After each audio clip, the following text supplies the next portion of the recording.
Hi, it's Marianne, the Frugal Chef. Let's make some carne asada today, okay? I'm gonna marinate the meat, leave it in the refrigerator for a few hours, and then we'll cook it. Okay, let's make this.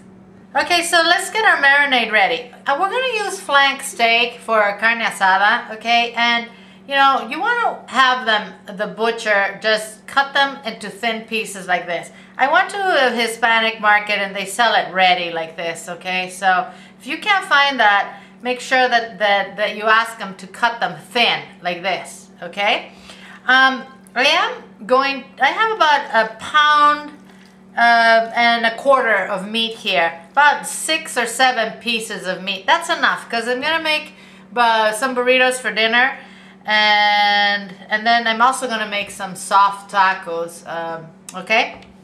So let's marinate this. It's gonna be marinating for a minimum of 2 hours, and then we'll cook it. I used a very large lime, I wanna show you, which I juiced, okay? So I have about a quarter cup of juice in here, which I'm gonna put into my meat, all right?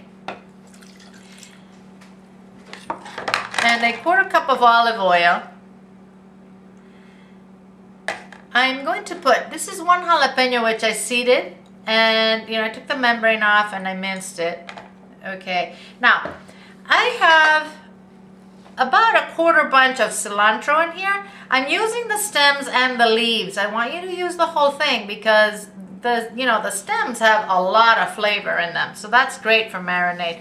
And I also have 4 coarsely chopped garlic cloves. I'm gonna add 2 tablespoons of white vinegar to this, okay? Black pepper, we'll mix this all in a minute. So I had about half a tablespoon of black pepper in there.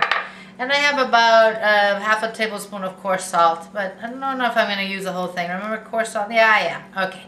I'm also gonna add a heaping teaspoon of ground cumin. And a tablespoon of sugar.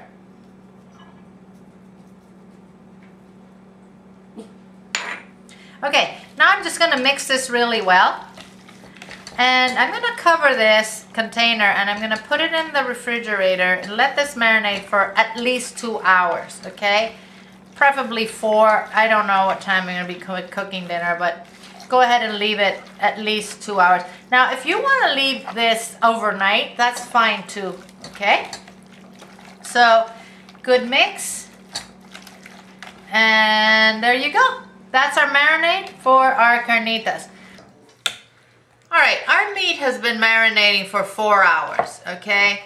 I want to talk to you a little bit about this, this marinade for carne asada. Now, if you don't want to use sugar, you can use orange juice. You know, just squeeze an orange juice and put that in there. Not the whole orange, maybe half of the orange juice. And put that in there, you know, instead of the sugar. You can also put oregano if you want into this. Instead of the jalapenos, if you want to use chili powder, go ahead. So, you know, it's not a marinade that's written in stone. You can play around with your flavors and just use, you know, the different types of ingredients that you'd like. You can also substitute the white vinegar for red wine vinegar if you would prefer. The best way to cook this would be on a grill, okay? Carne asada really means grilled meat. So if you can do it on a grill, that's excellent. Do it. You'll have a better flavor to it. It'll taste better, okay? I'm gonna go ahead and cook this on a cast iron pan tonight because, well, because it's not grilling season right now. It's kind of rainy and my grill's outside, okay? So, but I just wanted to show you how to make this and how to marinate it, okay? I don't think I need to show you how to cook it on the cast iron pan. I'm just gonna heat it with a little oil and that's it, okay? So, at any rate, my friends, here you go. Bon appetit from thefrugalchef.com. Marinated carne asada. Eat well without going broke. And I will see you guys soon.